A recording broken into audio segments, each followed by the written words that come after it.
Hi there fabric jugglers, it's Babs here from Fiery Phoenix, and today I'm going to be showing you how to create this rather lovely little upcycled book bag or messenger bag. I'm using a pair of cargo pants and some spare fabric for the lining, and it is actually surprisingly spacious. There's still more room in here even though I've got these two great enormous books in it, and it's fully lined all the way through. Very simple, very quick and easy, no zips, no fastenings, nothing complicated, and hopefully this tutorial, the accompanying tutorial plus the video plus the free pattern will all make this a project that even a beginner will be able to tackle. All the links are in the description below, and let's get sewing.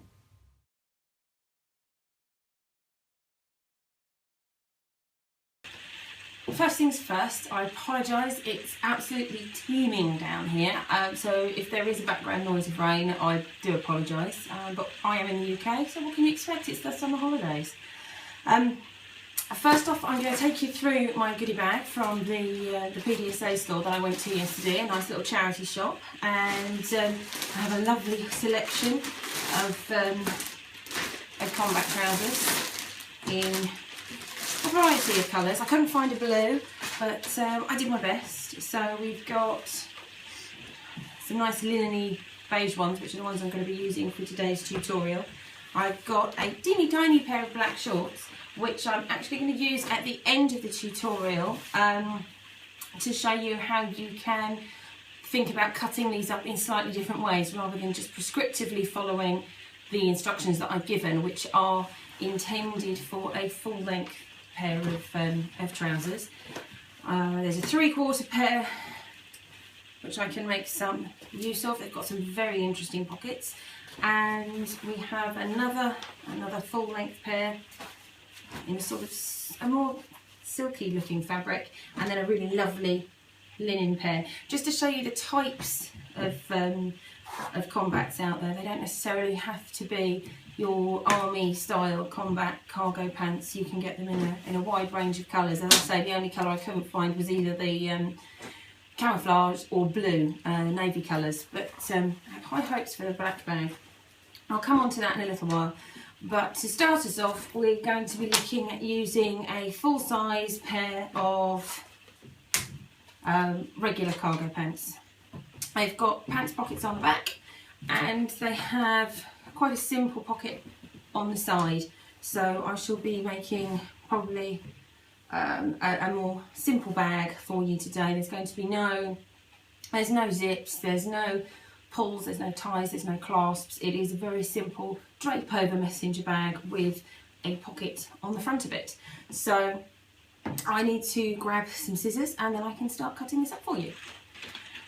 What you need to cut out your trousers, I have found, are the free instructions, which you can download from my shop. There'll be a link in the description below.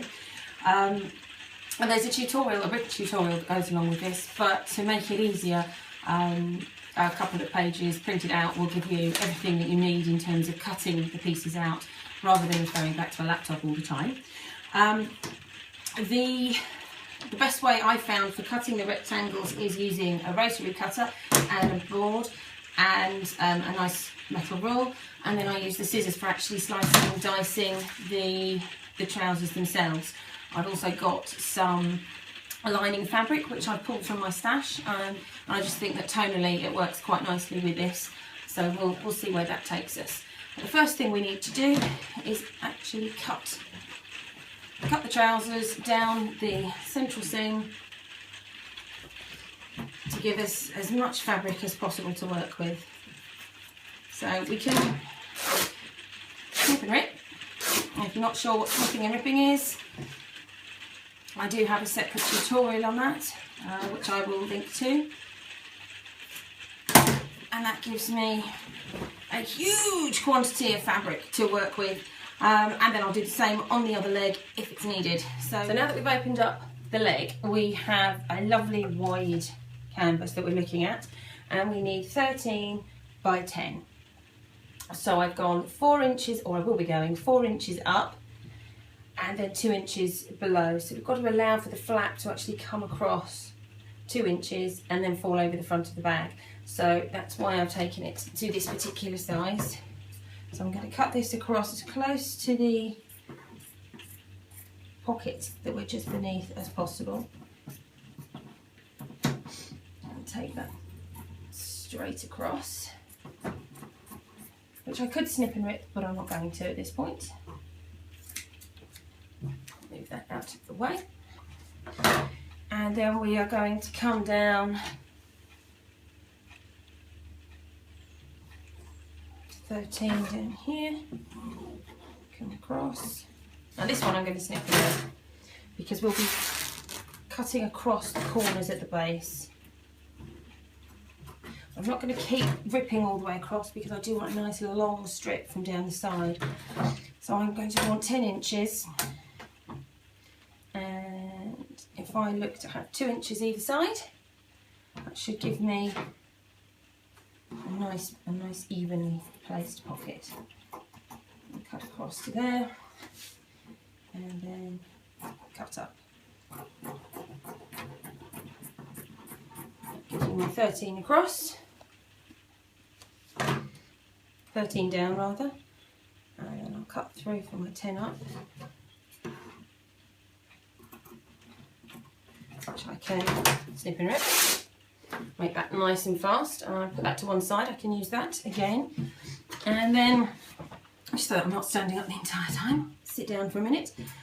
So we'll just double check that size, which is 10 across by 13 down. So we fold this over in half, because what I want to do now is curve the corners. Now I personally prefer to freehand this. I just like to cut a curve, and I fold it in half so that both sides are the same when I'm freehanding. If you're not confident enough to do that, you can use a small jam jar or a roll of tape or anything that's got a curve that you like, then draw around the curve and then cut around it. But personally, I prefer to just cut me a curve. And then you can make it whatever size you like. But I think that's coming out quite a nice little curve. And what we need to do is then cut out the rest of the rectangles and then duplicate everything in our lovely lining fabric. So that's the flap taken care of. So now I need 2 rectangles, 10.5 by 11.5. This obviously isn't one of those. And we need some side pieces, which are 2.5 by 12.5. So this gives me 12.5 by, not quite wide enough to do that twice. So what we'll do is we'll straighten up that edge, and I will stand up to do this.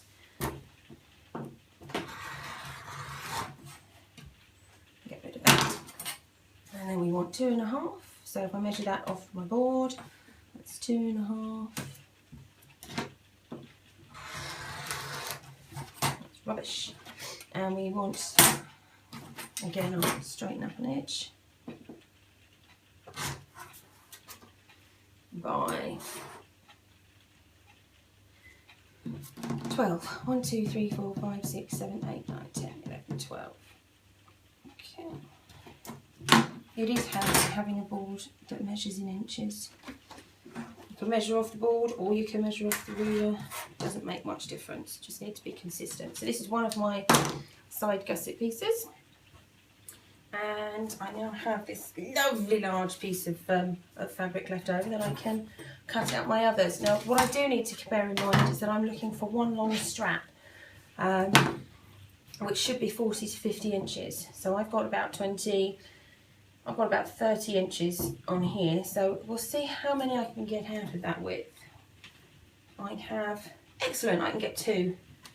Should be able to get 2 out of that. So what we've got here is the side of the leg, which I'm going to use to try and get as much length as possible for the shoulder strap. So we'll just fold this in half so I can cut a nice chunk of that. It doesn't need to be perfectly aligned to the grain. It just needs to be 5 inches wide.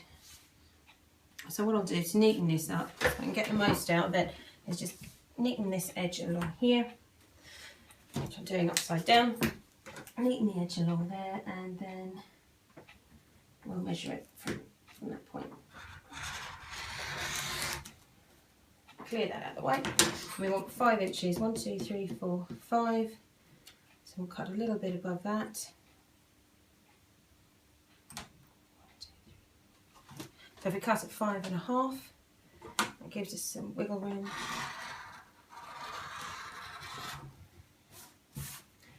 And then we halve that. 1, 2.5. 1, 2.5.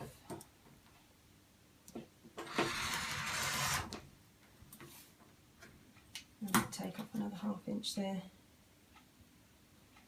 So we've got 2 rows of 1.5 inches. And then these I can stitch together, but the fact that I've got 2 hems means I have a nice strong join to the edges of the bag, and these will be joined at the centre. So what I've already done is cut out some lining pieces. We've already got one side piece. We've got a shoulder strap. We've got the lining for the shoulder strap.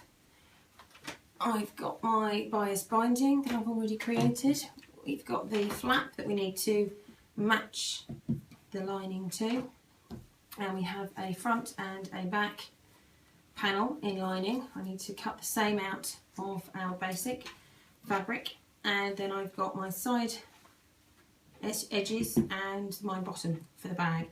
I just need to create the matching parts for those. That will work for one of the side edges. I'll just get one of those out of the way, which is excellent. And then before I start cutting small pieces, we need to get some big side panel, front panel and back panel. And these are going to be 10 inches by 10.5 inches by 11.5 inches. So leaving a nice strip down there. Is that long enough? But we can have a side panel out of that. I'll just cut this down.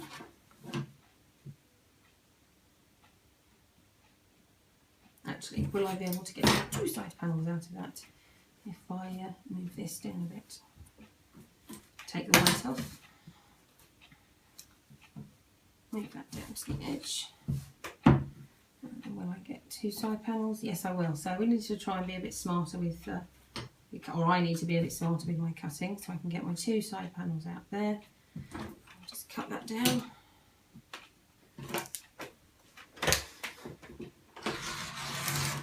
Move that off to one side, and then cut this to match.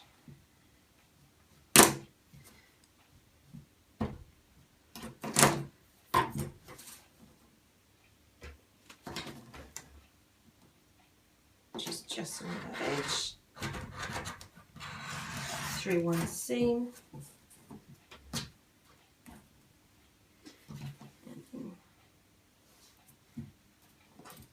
and straight down there.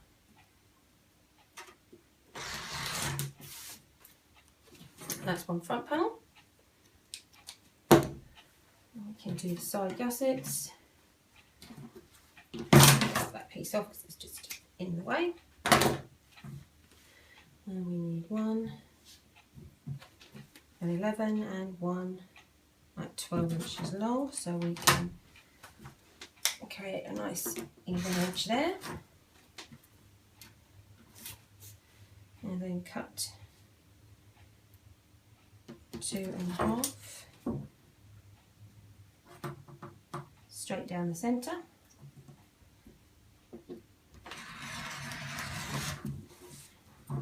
And we want 1, 2, 3, 4, 5, 6, 7, 8, 9, 10, 11, 12 inches for one.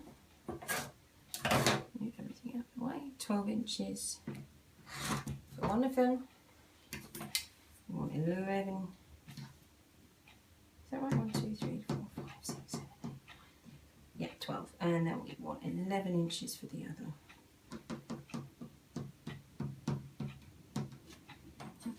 Across. Yeah. Right. We have side, side, 2 sides. There's my bottom. There's my bottom. We have one bottom matched. We have one back panel matched. Let's cut this round so that this also matches. Probably be sensible to press this first, but I'm not going to do that because who said I'm a sensible timed girl?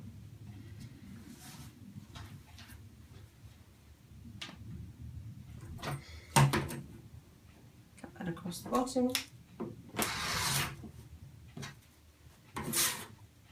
And then we'll cut it around the sides. And this I will do individually.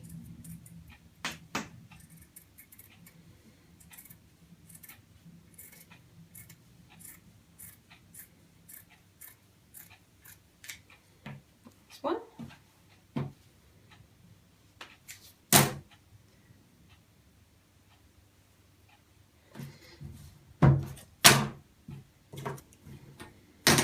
And that didn't cut very evenly, so we'll do that again. There we go.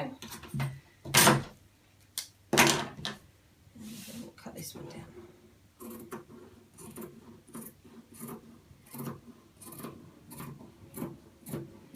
And we'll be leaving these 2 wrong sides together because we're going to be binding them together with my Ribby homemade binding. So that will be going around the edge like so. That can go up there. We have a long strap, which we've already partnered. So that leaves us just one front or back piece. So drag across some of the other fabric that we haven't used yet. Let's see if I can find what I've done with it. Here we are. And then just find something that you like the look of. You can centre the seam, you can have it off to one side, you could even have it coming through at an angle. But that means you'd be cutting on the bias, so that might not be such fun. I'm going to pop it just slightly to one side and then cut that out with my rotary cutter quickly. 1,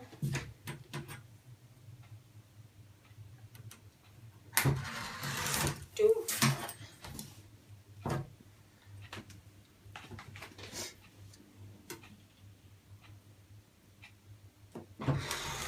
3, and then trim across the top so that we're all nice and neat. 4, and there we are. So that's all the pieces cut out. We have a front, back, we have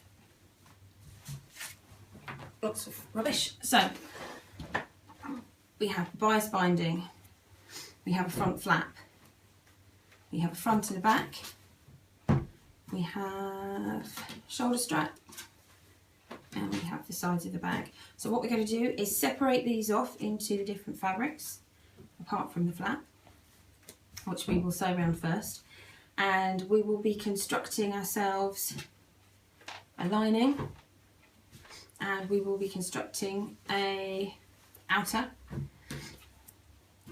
Then we will put the lining inside the outer. So we'll start sewing everything on the lining first, so if we make any mistakes we can learn on the lining so that we can then apply our learning to the outer, which people will see. But before I start sewing all the linings together, I'm going to sew the binding on the flat pocket, and I'm going to sew the shoulder strap together and then turn it. So I shall get the sewing machine set up, and I will quickly press all these pieces so that they're as smooth and lovely as possible for when we get started with the sewing. See you in a bit.